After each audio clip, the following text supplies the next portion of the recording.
sommes une famille, un seul cœur, un seul esprit. Les distances ne nous séparent pas, nous sommes un en toi.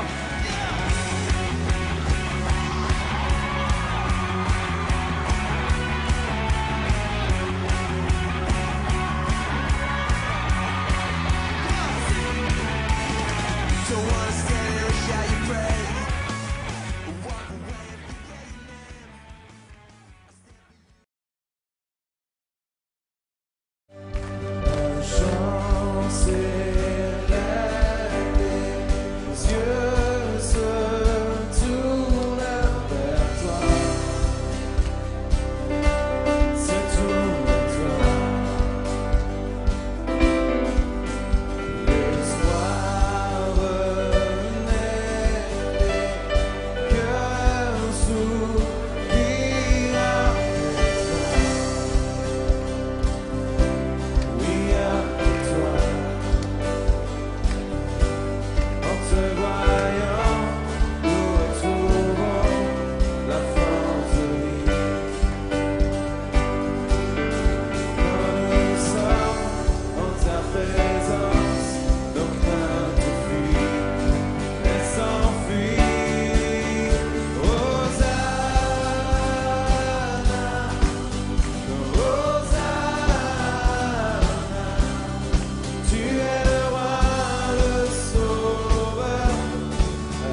voyant, Seigneur, en te voyant, nous retrouvons la force de vivre. Quand nous sommes en ta présence, nos craintes fuient et s'enfuient. Alors chantons-le de tout notre cœur, Hosanna.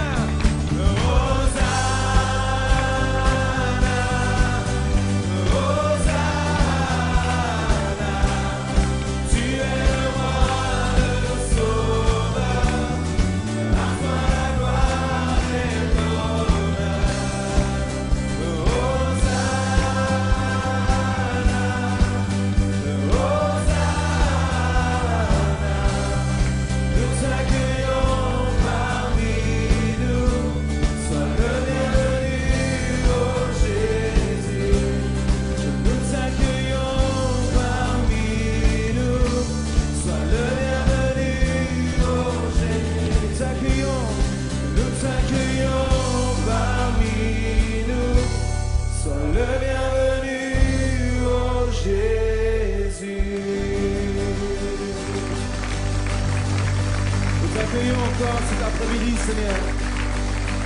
Nous t'accueillons encore cet après-midi, Jésus. Alléluia, alléluia. Il m'a sauvé, il m'a guéri,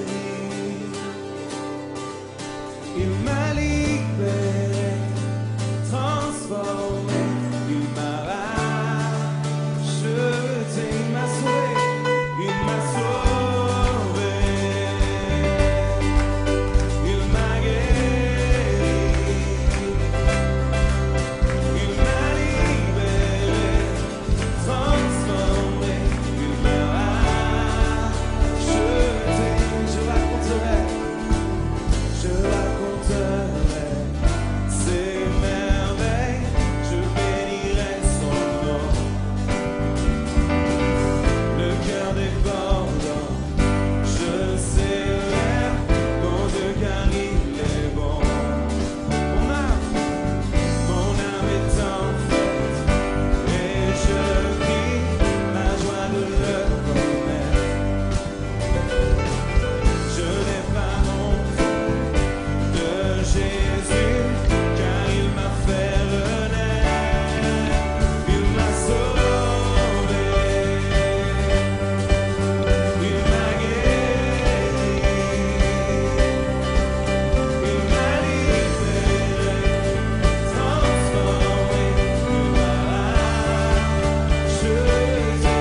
Seigneur, nous sommes ici rassemblés.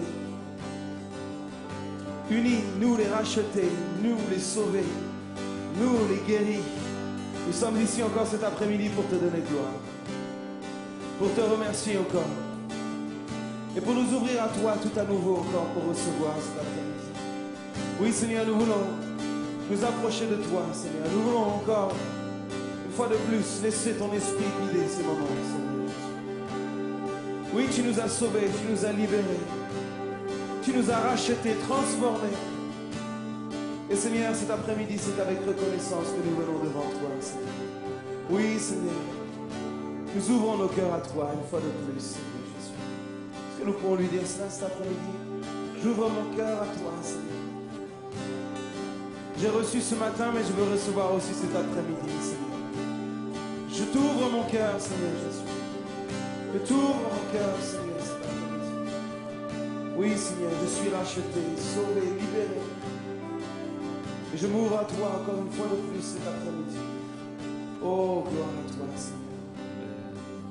Merci, merci, sois béni, Seigneur Jésus. Merci, Seigneur. Amen. Que le nom du Seigneur soit béni. Nous pouvons prendre place. Est-ce que vous appréciez ces nouveaux chants? Qui apprécie ces nouveaux chants? Est-ce que c'est pas intéressant quand des nouveaux chants viennent d'ailleurs que d'Australie et des États-Unis? D'ailleurs, vous trouverez tous ces chants dans son dernier CD Résistance. Et ce sont des chants que vous pouvez chanter dans les assemblées. Je crois que c'est aussi bon quand il y a un renouveau dans les assemblées avec des nouveaux chants et peut-être des chants créés en France. Moi, je bénis Dieu pour les Australiens, je bénis Dieu pour les Américains, je bénis Dieu pour tout ce qui se termine en 1. Mais ce qui se termine en France, c'est pas mal non plus. Et je crois que c'est adapté aussi à notre culture, à notre manière de vivre les choses. Christ est la lumière du monde. Peut-être juste avant qu'on le chante, tout d'abord, j'aimerais saluer au milieu de nous. Nous avons des frères qui sont venus de Hongrie. Ils sont venus à plus de 51. Où sont les frères hongrois? Levez-vous voir tous ceux de Hongrie. Ils sont là. Voilà. Wow. Welcome. Welcome.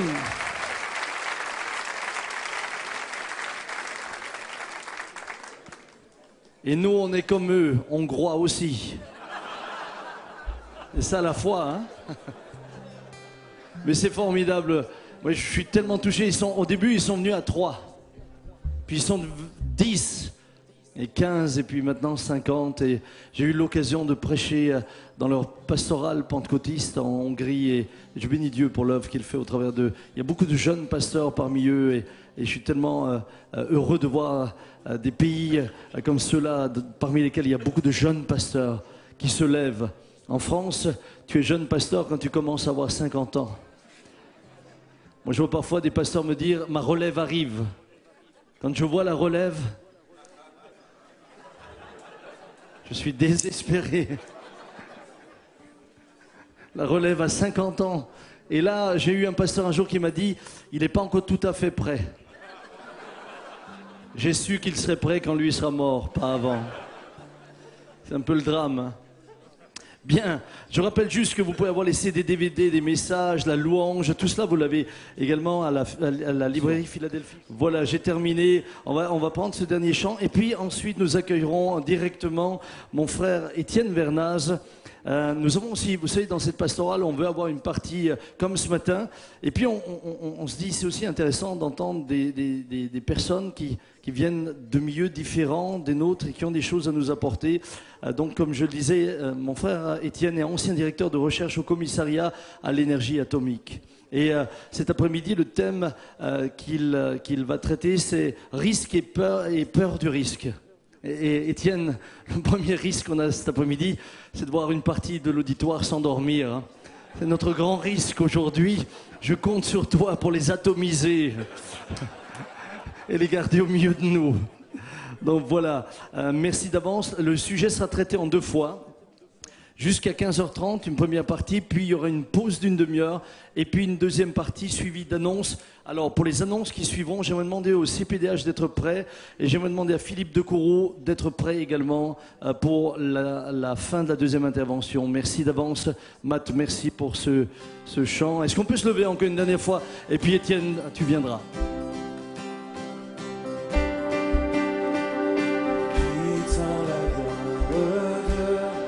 Ciel, tu es venu sur terre, Fils aimé, Dieu éternel, tes bras tu as ouvert, ta grâce a bouleversé le cours de notre humanité. Nous crions ensemble.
C'est un privilège pour moi, mais en même temps, comme disait Paul, je viens avec crainte et tremblement, parce que parler à la pastorale de la porte ouverte, c'est quelque chose.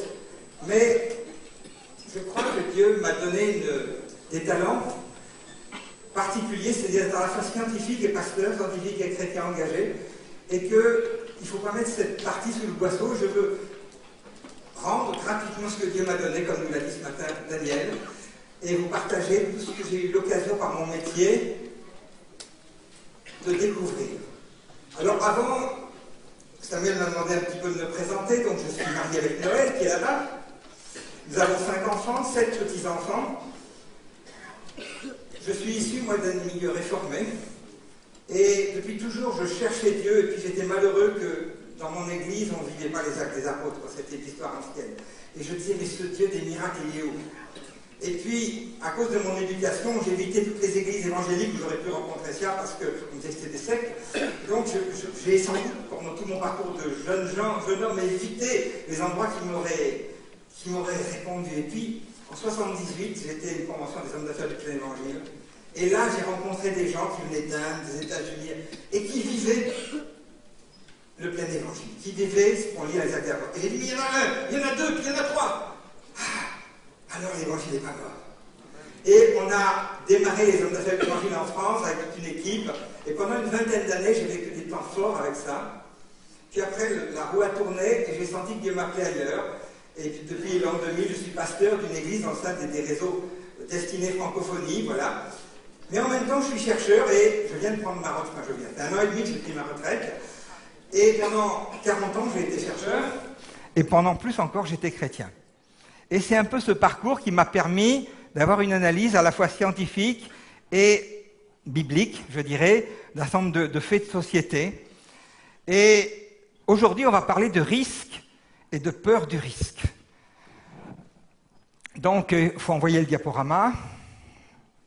Voilà. Donc, je vais parler en 2 parties. La première partie, je vais être un peu plus technique. Donc ça, c'est un grand défi parce que, pour la plupart, vous n'êtes pas des scientifiques. Il ne faudra pas que je vous endorme. Mais en même temps, j'aime bien prouver ce que je dis. Je ne vous demande pas de me croire. Je vous demande de devenir des chercheurs de vérité, comme moi. Et je vous demande de me mettre au défi. Mais d'où tu sors ça? Donne-moi tes sources. Voilà, j'ai envie que... Ne me croyez pas sur parole, parce que demain, quelqu'un qui a plus de bagou que moi viendra et dira tout le contraire, vous allez le croire aussi.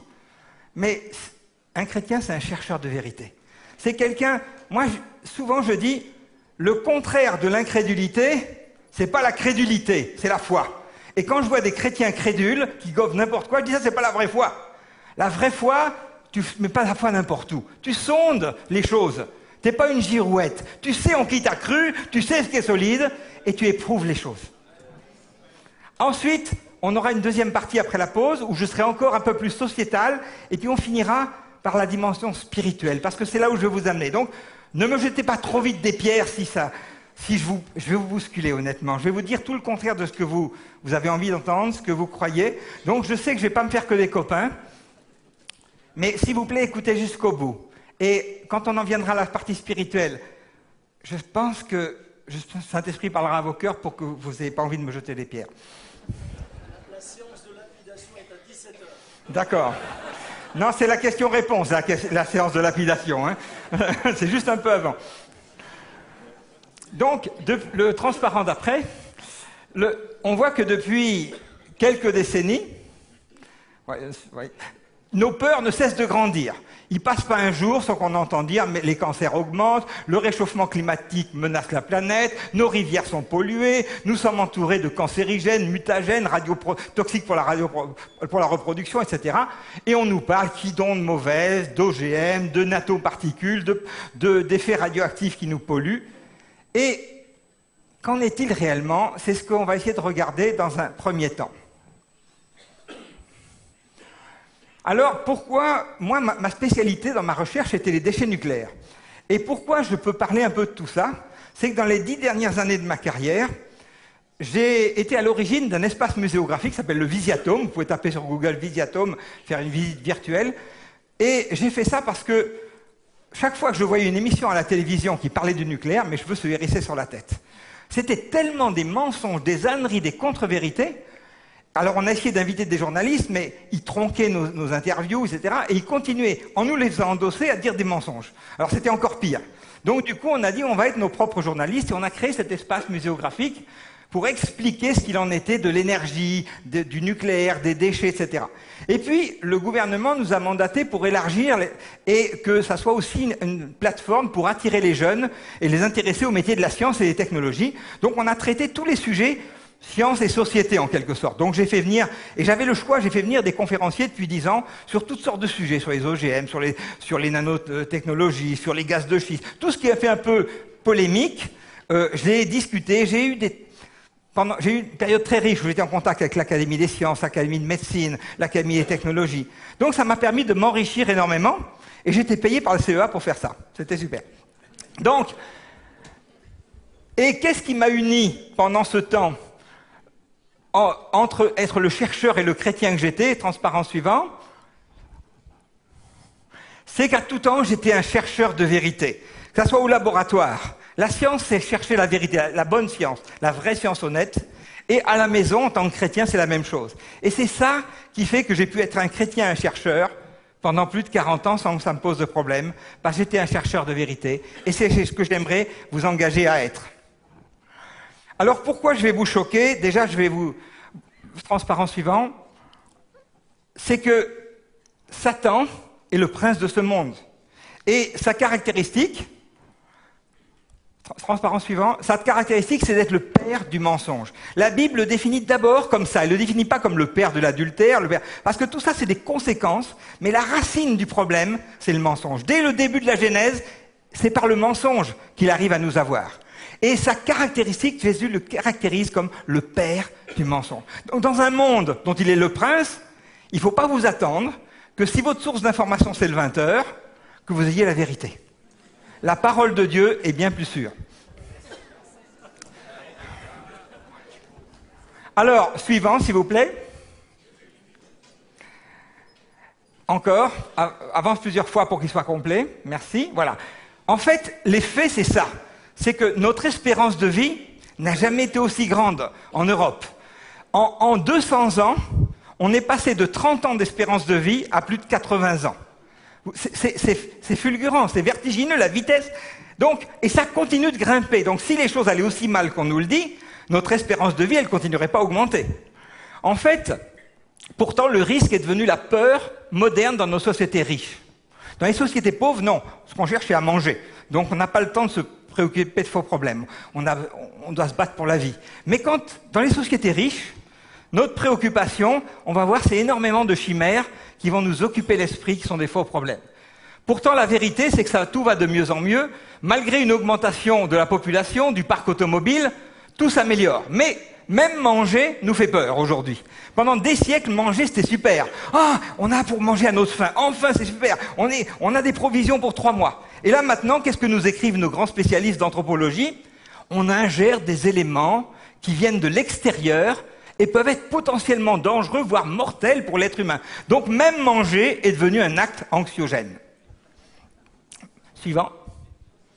En fait, la peur du risque alimentaire est très forte. Et par quoi elle est alimentée? Elle est alimentée par les crises médiatiques comme la vache folle dans les années 96, la grippe aviaire en 2005, le concombre tueur en 2011. Tout ça, ça fait quelques dizaines de morts tous les 10 ans.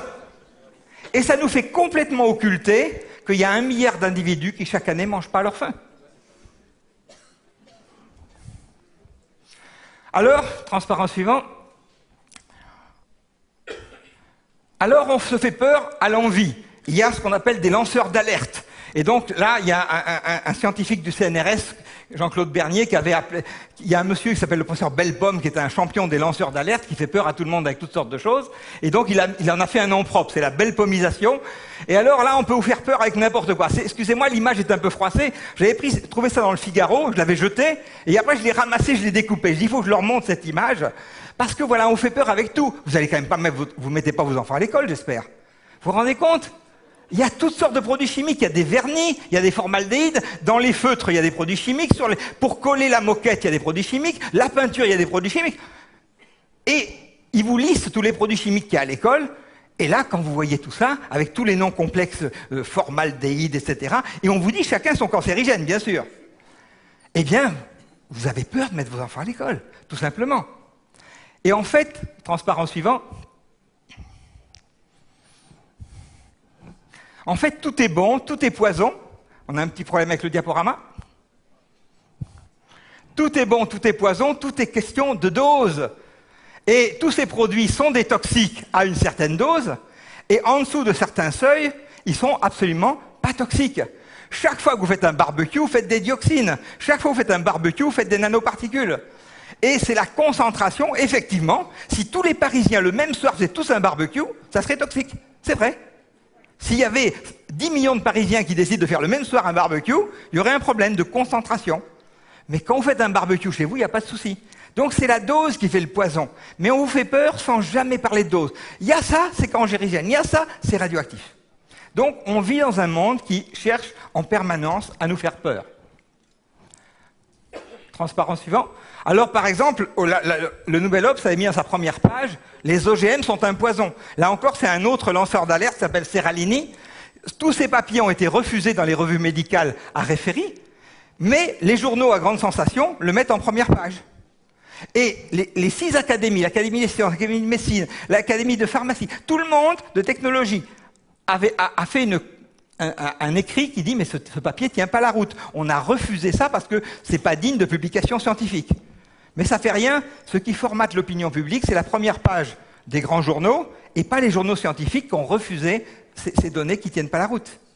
Donc, l'opinion publique est formatée par cela. Alors, je ne vous dis pas que les OGM, c'est bien ou c'est pas bien, vous avez le droit d'avoir votre avis. Ce que je vous dis, c'est que les données scientifiques ne montrent pas d'effets néfastes sur la santé du maïs OGM. Ça, c'est les données scientifiques. Après, pour toutes sortes d'autres raisons, vous avez le droit de ne les pas aimer, penser que c'est voilà, qu'il y a des raisons commerciales derrière qui ne sont pas sympathiques, mais vous ne pouvez pas, pour défendre une bonne cause, vous servir de mensonge.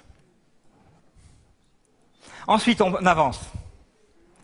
Alors, mais monsieur, si vous faites un micro-trottoir, vous allez voir les gens, à Mulhouse, je suis sûr, mais monsieur, qu'est-ce que vous pensez de la qualité de l'air? Oh, mais monsieur, cette pollution qui ne fait qu'augmenter. Mais monsieur, ces maladies qui augmentent. Mais l'air qui est toujours plus pollué. Et même l'État en met une couche, puisqu'il organisait un congrès en 2015, et un an avant, c'est-à-dire en 2014, il affichait partout à la France, venez à notre congrès, dans 5 ans, l'air de nos métropoles sera irrespirable. Donc on était en 2014, il nous reste jusqu'à 2019, encore un peu de temps, respirez profondément, braves gens, parce qu'en 2019, vous ne pourrez plus respirer.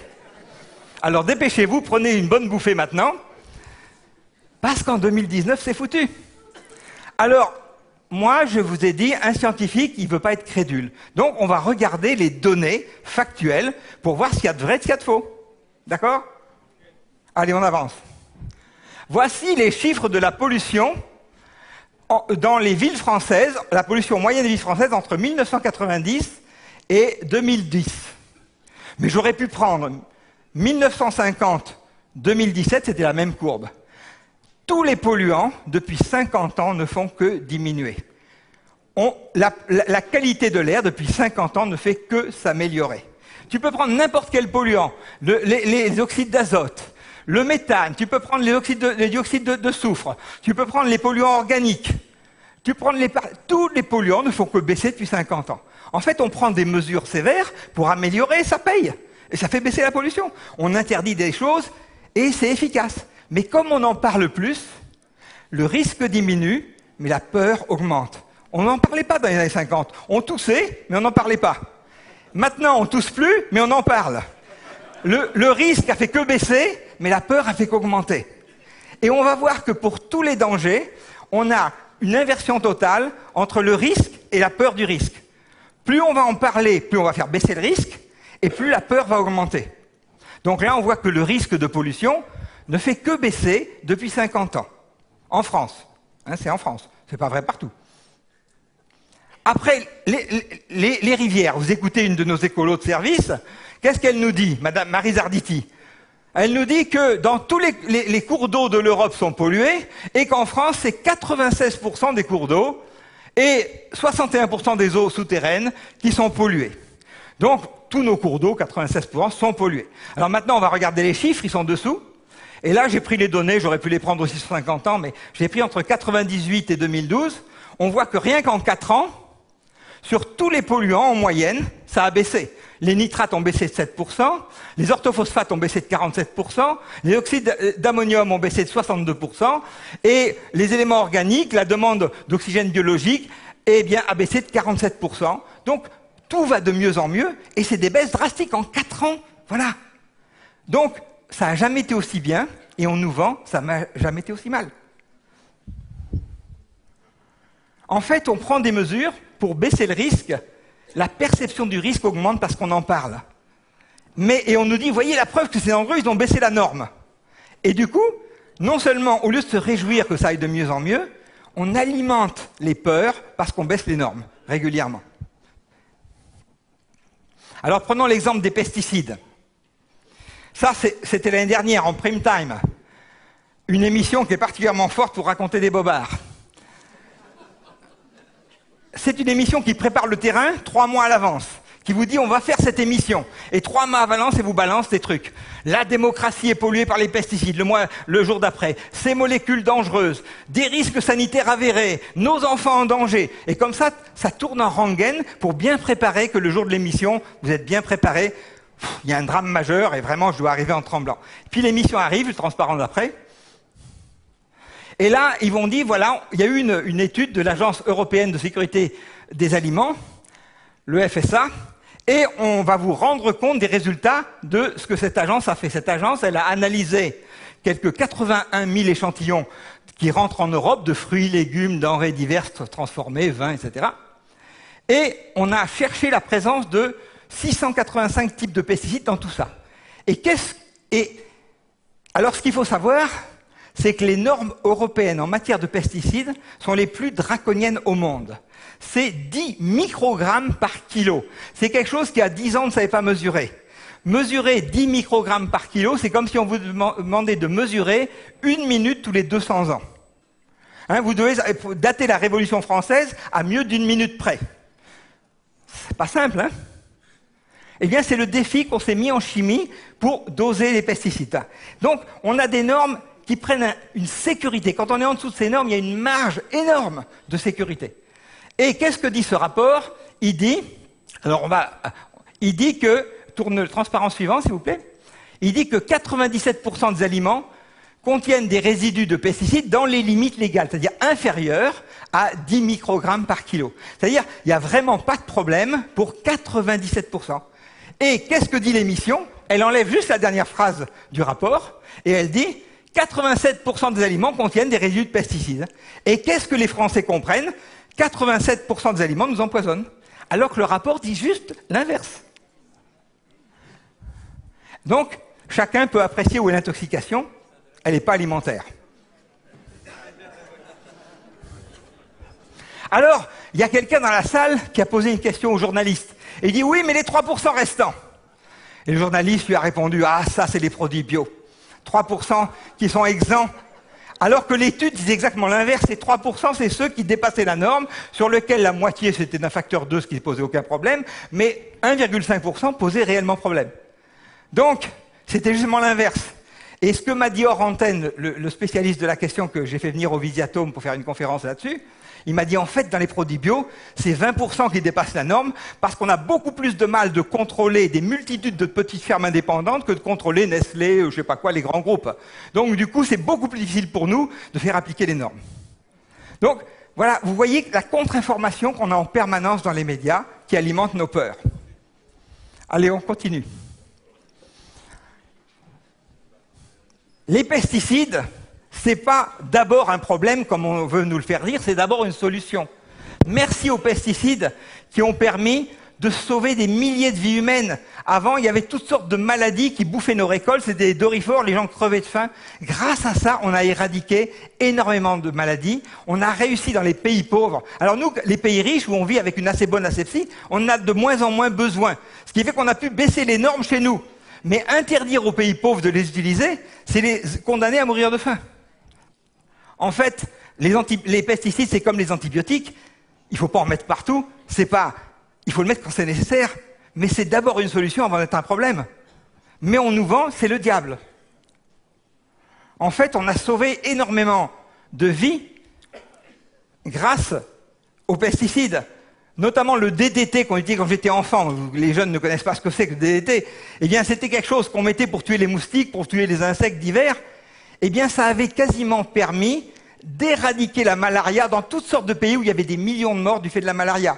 Et le jour où on a mis un traité mondial d'interdiction du DDT, rien qu'au Sri Lanka, où vous avez quasiment 0 mort au malaria, du jour au lendemain, il y a eu 1 million de morts au Sri Lanka du fait de la malaria.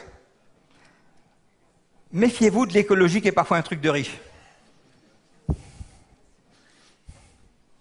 Donc, bien sûr, il ne faut pas en mettre partout. C'est comme les antibiotiques. Si vous en prenez pour vous faire plaisir, vous empoisonnez pour rien. Puis le jour où vous en aurez besoin, ils seront inefficaces. Mais merci Seigneur qu'aujourd'hui, on meurt rarement d'une bronchite. Mon grand-père est mort d'une bronchite. Il n'y avait pas la pénicilline à cette époque. Donc, les antibiotiques peuvent être un problème, mais ils sont correctement utilisés, sont d'abord une solution. Et bien, les pesticides aussi. Alors, la radioactivité, n'en parlons pas. Là, c'est la psychose totale. Mais on va en parler quand même. C'est quoi la radioactivité? C'est le fait que dans la nature, un certain nombre d'atomes sont un peu trop lourds, un peu trop chargés, et du coup, ils sont instables. Comme un ballon qui est trop gonflé, pof, il y en a un qui explose de temps en temps parce qu'il est instable. Donc, il y a des isotopes naturels, comme le carbone, qui a un isotope, le carbone 14, qui est radioactif, ou bien le potassium, qui a un isotope, le potassium 40. Et donc, tout est radioactif. Nos corps sont radioactifs. Dans cette salle, allez, combien il y a de becquerels dans cette salle? Il doit y avoir 1 milliard de becquerels dans cette salle. Alors le becquerel, c'est quoi? C'est une d'intégration par seconde. Moi, ma radioactivité, mais la vôtre c'est à peu près pareil, hein, pour certains un peu moins parce qu'ils ont fait un peu plus de régime, c'est 10 000 becquerels, parce que tout est radioactif. En fait, l'eau de mer est radioactive, le corps humain est radioactif, vous voyez, c'est 120 becquerels par kilo. Alors, vous faites une multiplication et vous avez tout de suite votre radioactivité. Donc, ma femme, elle est un peu moins radioactive que moi, elle est plus fine. Ça veut dire que je l'irradie un peu plus que ce qu'elle m'irradie.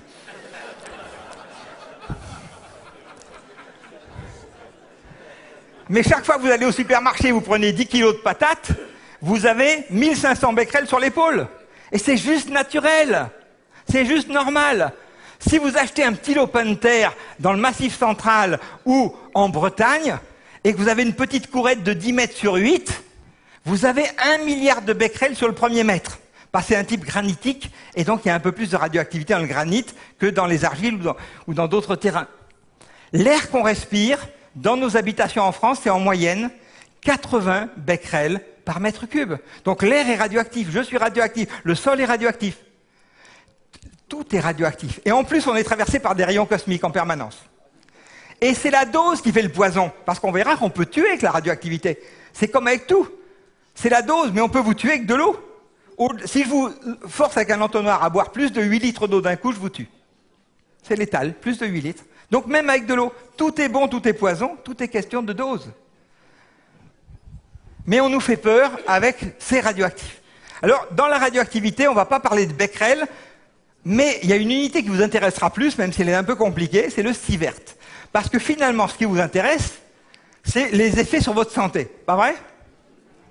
Et le becquerel, c'est pas directement ça qui fait un effet sur votre santé. Parce qu'un becquerel, c'est je vous lance une radiation. Un becquerel, c'est une désintégration.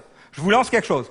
Mais Samuel va vite comprendre que si je lui envoie un chamallow ou une boule de pétanque, ça n'aura pas le même effet sur son corps. T'es d'accord? Eh bien, il y a des rayonnements, ils sont plutôt chamallows, c'est-à-dire ils traversent même pas la couche cornée de la peau, et puis d'autres qui traversent de part en part. Donc ils n'ont pas la même efficacité. Donc finalement, le becquerel n'est pas l'unité intéressante pour comprendre l'effet sur la santé, et donc on a une unité un peu plus compliquée qui va intégrer tout ça, l'énergie, le type de rayonnement, et qui va voir quel effet sur la santé, ça s'appelle le sievert. Et donc, du fait du rayonnement naturel, eh bien, à cause du gaz qu'on respire, ça s'appelle le radon, à cause du rayonnement cosmique, à cause du sol, ce qu'on appelle l'activité tellurique, à cause de notre organisme qui s'auto-irradie, eh bien, naturellement, chaque année, on a 2,4 millisieverts du fait qu'on est sur la Terre. Et ça, c'est à peu près tout le monde. Alors, certains un peu plus que d'autres. 2004, c'est en pleine. Mais si vous habitez à Clermont-Ferrand, c'est 6. Parce que vous avez à la fois un peu plus d'altitude et à la fois le massif granitique. Donc vous jouez sur et le cosmique et le tellurique. Donc, la variabilité de cette dose, si vous habitez au Kerala, qui est une très grande province de l'Inde, en moyenne au Kerala, c'est 40 millisieverts. Mais vous allez voir qu'aujourd'hui, on vous affole si, autour de Fukushima, il y a 1 millisievert de plus. Et on va évacuer des populations pour 1 millisievert. Alors que si tu habites à Clermont-Ferrand, tu en as 6.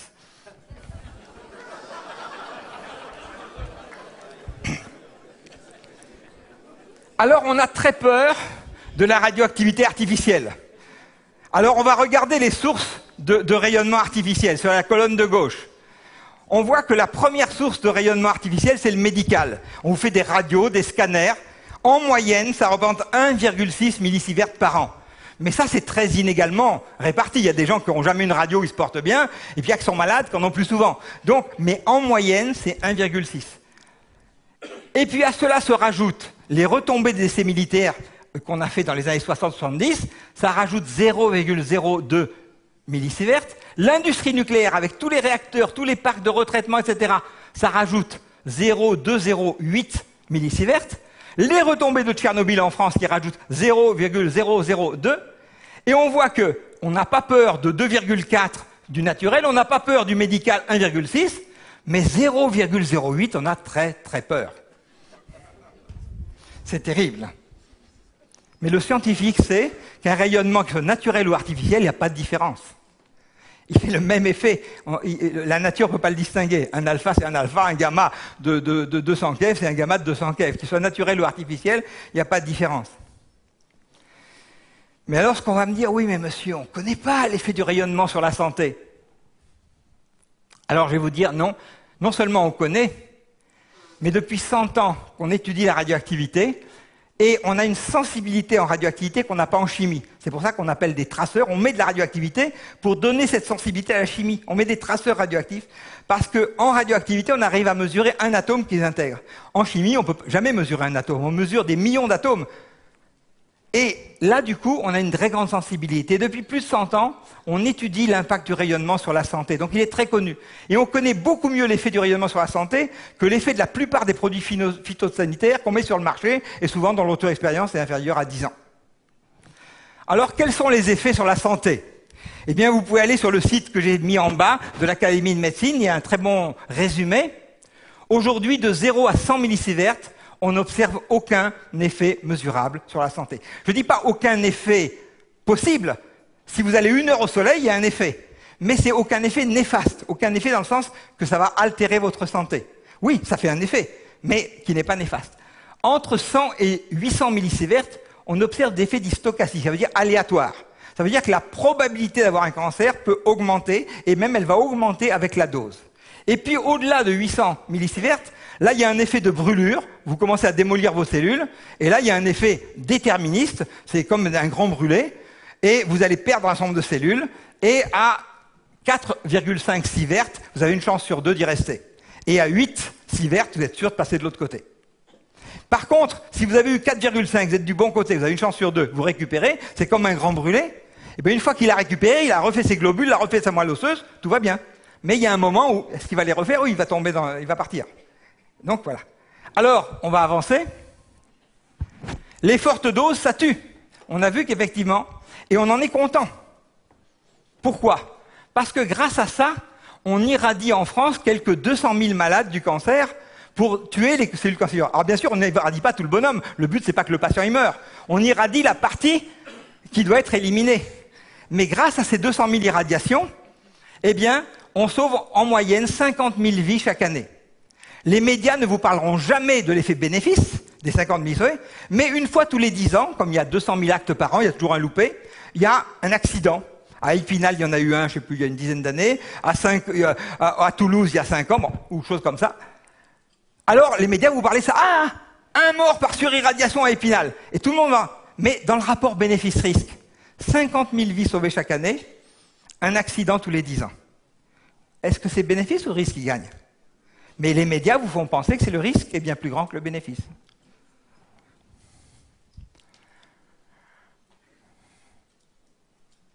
Comment on connaît l'effet cancérigène? Eh bien, ça a été étudié en tout premier sur les survivants d'Hiroshima et Nagasaki. On a eu une cohorte de 86 500 survivants qui avaient été fortement irradiés du fait des explosions atomiques. Et ces gens, pendant plus de 60 ans, ont été suivis médicalement. L'idée qu'on en a, c'est qu'ils sont tout tordus, qu'il y a des malformations partout, que les gens sont tombés comme des mouches. La réalité épidémiologique, c'est que pendant 40 ans, on n'a pas vu de différence. Et il a fallu attendre 40 ans d'études épidémiologiques pour que statistiquement, on arrive à faire une différence entre les patients d'Hiroshima et les patients de Tokyo. Au bout de 40 ans, on voit que le nombre de cancers en excès, 421 de plus sur 7800 qui étaient attendus, on en a 421 cas de plus qu'il y en aurait eu à Tokyo, 7400. On dit que c'est statistiquement significatif. Il a fallu attendre 40 ans pour que l'étude épidémiologique montre quelque chose de vraiment significatif. Alors oui, il y a un excès de cancer chez ceux qui ont été fortement irradiés, mais ce n'est pas l'hécatombe qu'on croit. Et c'est à partir de ces données-là qu'aujourd'hui on sait estimer le risque de cancer en fonction de la dose qu'ont reçu les gens. Risque est considéré comme quasiment nul en dessous de 100 millisieverts et qui augmente avec la dose entre 100 et 800. On a observé sur 3 générations aucun effet héréditaire. Mais monsieur, j'ai vu dans le journal, après Tchernobyl, un enfant hydrocéphale. Alors, c'est très facile d'aller dans une clinique à Kiev, photographier un enfant hydrocéphale, d'écrire en dessous « Tchernobyl a encore frappé », et en l'espace de rien de temps, l'agence France Presse et toutes les autres vont se ruer dessus, se fera le tour de la Terre 2-3 fois, et tout le monde va dire « Voyez tous ces enfants qui sont malades à cause de Tchernobyl ». Maintenant, si vous êtes scientifique, vous ne pouvez pas marcher comme ça avec une image. Si vous êtes scientifique, vous allez mettre ce qui a été fait, Vous allez mettre 150 médecins d'une vingtaine de pays différents qui, pendant 10 ans, faire un travail de fourmi. Ils vont regarder, avant 86, combien il y en avait, après 86, combien il y en a. Ils vont regarder dans tel village où il y a eu telle dose, dans tel autre où il y a eu telle dose. Et ce travail a donné des rapports qui ont été publiés, que je peux vous passer si ça vous intéresse, en anglais, il faut lire l'anglais. Et ces rapports montrent qu'il n'y a strictement aucune malformation qui sont imputées à Tchernobyl. Eh bien, si vous faites un micro-trottoir, 99% de la population est complètement convaincue qu'il y a plein de malformations liées à Tchernobyl. On est dans une contre-information en permanence. On avance. Alors, comment certains, on peut le calculer, des millions de morts après Tchernobyl, après Fukushima, qui ne sont pas réels? C'est qu'ils appliquent ce qu'on appelle la relation linéaire sans seuil. On sait mesurer des choses dans les fortes doses, mais si on l'extrapole aux très faibles doses, sur des millions d'individus, ça fait des morts théoriques. Mais n'importe qui a un peu de bon sens va comprendre que si je donne 500 comprimés d'aspirine à l'un d'entre vous, il va mourir s'il les avale d'un coup. Mais que si j'en donne un par personne à 500 personnes dans la ville, etc., il n'y aura pas un mort chaque jour. Parce que c'est la dose qui fait le poison. Et extrapoler, dire chaque fois qu'il y a une toute petite dose, ça fait du cancer en plus, c'est juste une aberration. Et donc il y a des morts comme ça théoriques qui sont repris dans les journaux, qui n'ont aucune réalité scientifique. On va avancer. En fait, nos cellules reçoivent des mutations en permanence. Rien que le fait que je sois là, je respire, mes cellules en permanence ont des mutations. Chaque jour, dans chaque cellule, il y a à peu près 10 000 modifications qui affectent les bases constitutives de mon ADN. Le simple fait de maintenir mon corps à 37 degrés et de respirer, c'est 20 000 à 40 000 cassures d'ADN et 10 000 disparitions de bases par cellule et par jour. Si vous allez un bain de soleil d'1 heure, 60 000 à 80 000 pontages de bases par cellule exposées au soleil. L'irradiation va rajouter 2 cassures. Et on vous fait croire que c'est ça qui est en train de vous mettre tous une menace. En fait, les faibles doses, moi je suis convaincu, il y a plus de 400 publications sur le sujet, elles sont bénéfiques. Si Dieu les a faites, avance un peu pour que l'image s'affiche, voilà, encore une, voilà. En fait, le corps est magnifiquement fait. En permanence, on a des mutations de notre ADN, et en permanence, notre organisme les répare. Le taux de succès de cette réparation, c'est 10 à la puissance 18, ça veut dire 1 milliard de milliards. C'est un taux de succès qu'aucune usine au monde n'arrive à égaler. Le corps se répare magnifiquement. Et quand, une fois tous les milliards de milliards, la cellule se répare mal, il y a encore un mécanisme qui s'appelle l'apoptose, la cellule se suicide, pour ne pas laisser une cellule mal réparée dans le corps. C'est époustouflant comme c'est bien fait. Et le fait de faire des dégâts n'est pas mauvais. Ça donne une adaptabilité au vivant qui est remarquable. C'est pour ça que le fait de respirer, le fait d'avoir 10 000 ruptures par jour et par cellule ne pose aucun problème. Par contre, si on va au-delà d'une certaine dose de dégâts, l'organisme n'arrive plus à réparer. En fait, on pense que c'est Microsoft qui a inventé le correcteur orthographique, mais Dieu l'avait fait bien avant et beaucoup mieux.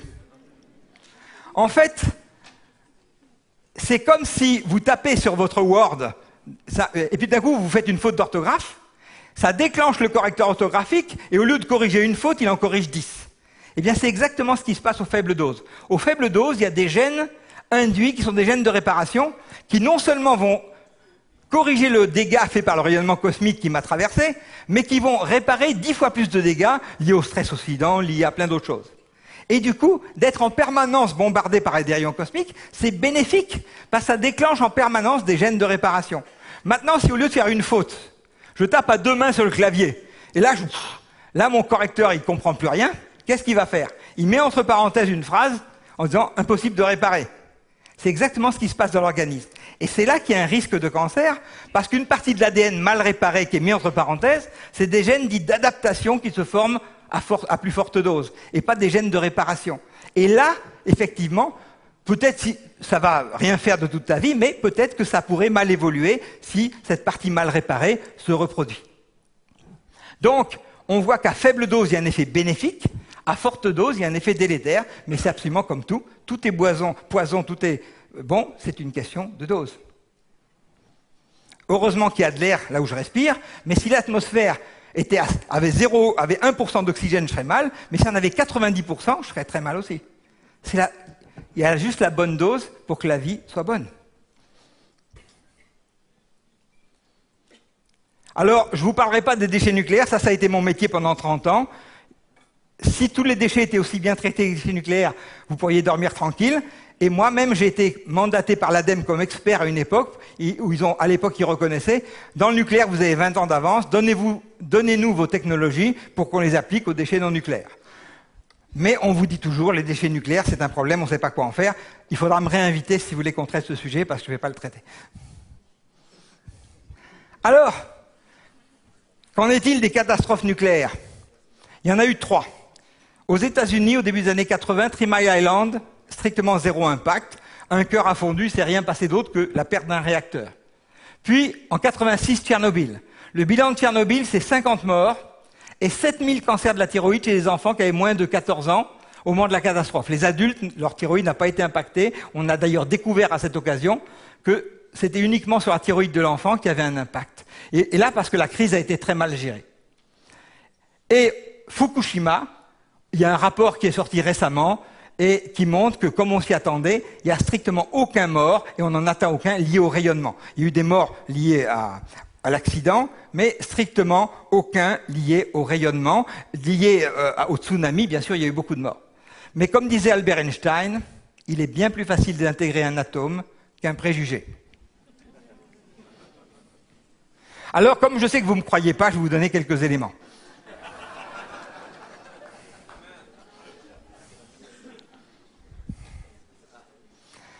Voilà les doses après Tchernobyl qu'il y a eu en France.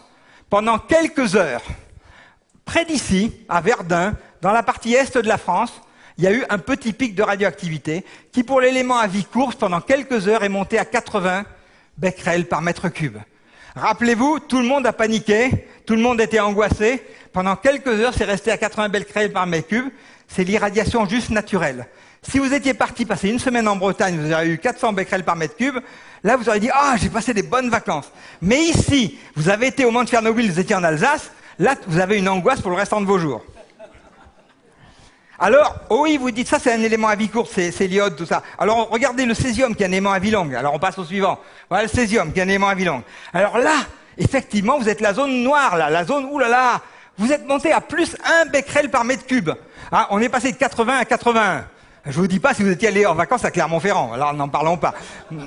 Mais vous avez quand même pris 1 becquerel par mètre cube pendant... Et là, ça a duré bien 5 jours, et plus quelques heures. Pendant 5 jours, vous avez eu plus 1 becquerel par mètre cube. Et le dépôt qui est laissé sur le sol vous irradie. Il vous irradie toujours aujourd'hui. Moi, après Tchernobyl, comme je passe... dans mon métier, on mesure notre radioactivité interne. Pendant 10 ans... je pouvais mesurer sur la spectroscopie ce que j'avais ingéré du fait de Tchernobyl. On savait déterminer les raies de ce qu'était le césium naturel, du césium de Tchernobyl, du césium qui venait d'ailleurs.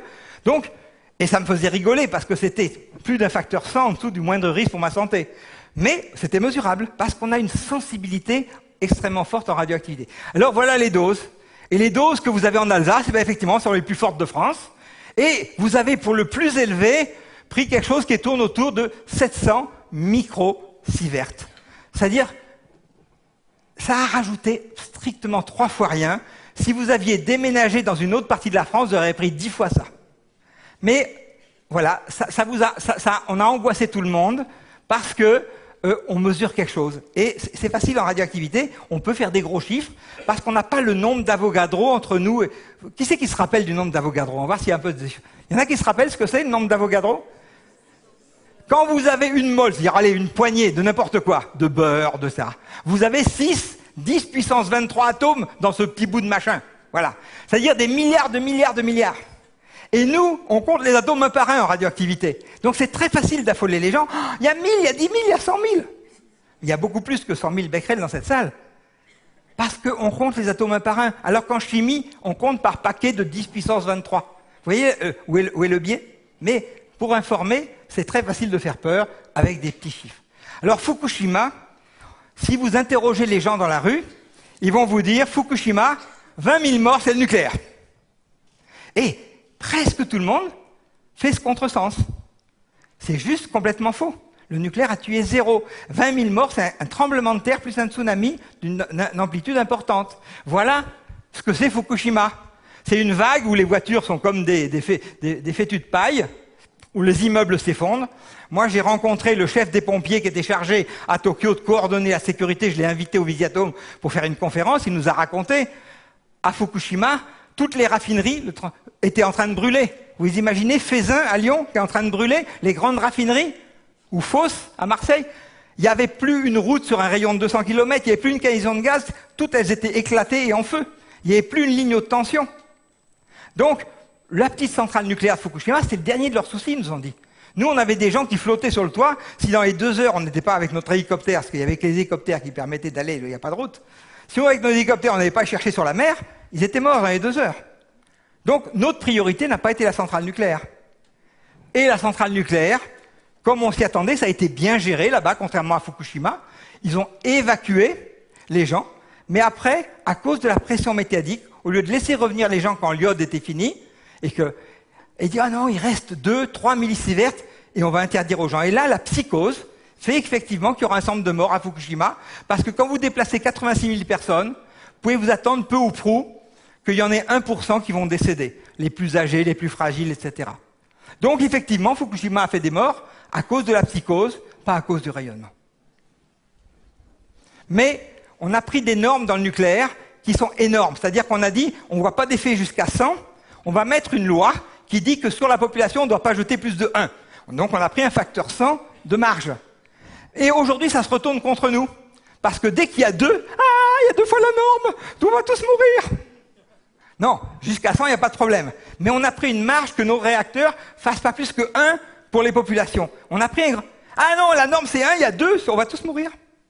Non, c'est pas la vérité. On va au Kerala, c'est à 40 et tu te porteras bien. Alors ça vous intéresse, vous avez qu'à télécharger ce rapport, vous avez toutes les données très précises, et je peux donner, ne me croyez pas. Soyez des chercheurs de vérité. Cherchez le rapport, demandez-moi mes sources. Interrogez-moi, je donne mon email à qui il veut. Ce rapport, qu'est-ce qu'il dit? On va prendre la suite. Aucun décès ou maladie grave est dû à la radioactivité à Fukushima. N'a été observé ni parmi les travailleurs, ni parmi le public. Aucune conséquence perceptible des radiations n'est à prévoir parmi le public exposé, ni ses descendants. Voilà, tous les médecins spécialistes sont unanimes, vu les doses engagées, qui se chiffrent entre 2, 3, 4 millisieverts. On est très très loin des 100, donc il n'y aura pas d'impact sur la santé.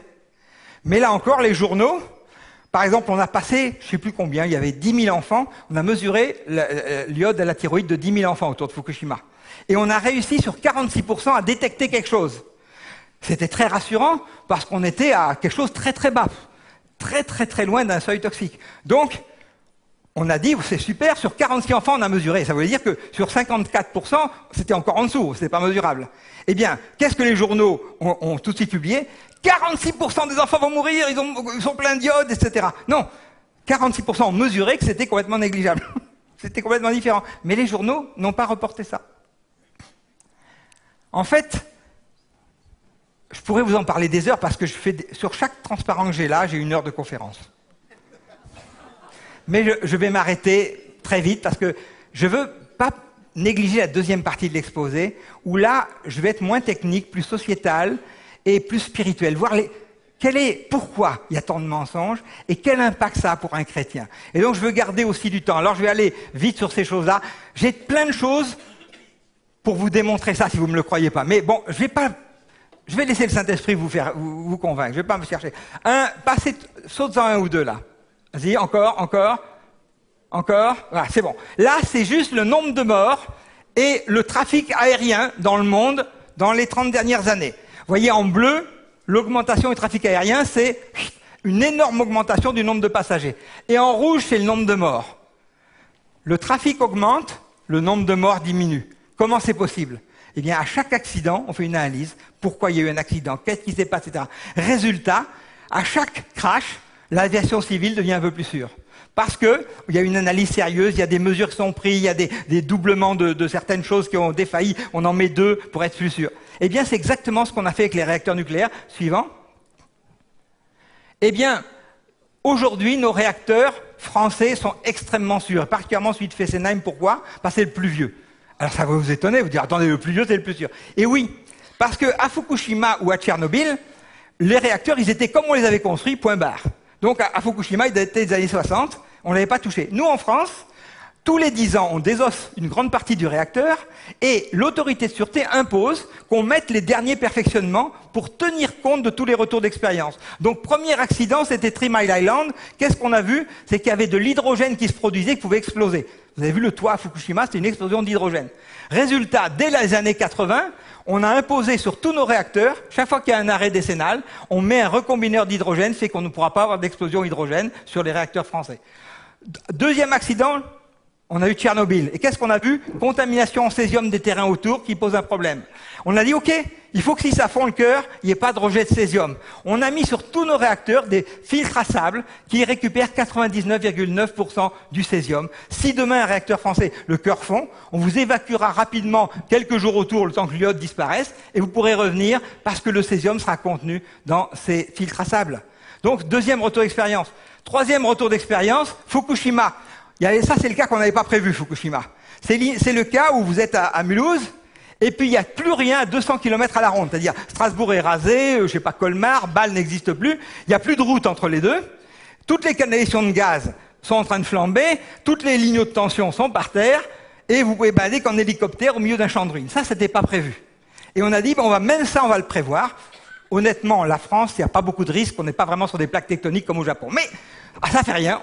L'autorité a voulu choisir de le prévoir que ça peut arriver, et on a mis une force d'action rapide, qu'on a divisé la France en 4, et on a mis des gens qui, si un quart de la France n'existe plus, peuvent en 24 heures amener des groupes électrogènes, de l'eau, du courant, et on suppose que tout le monde est mort, des gens compétents qui reprennent le contrôle du réacteur.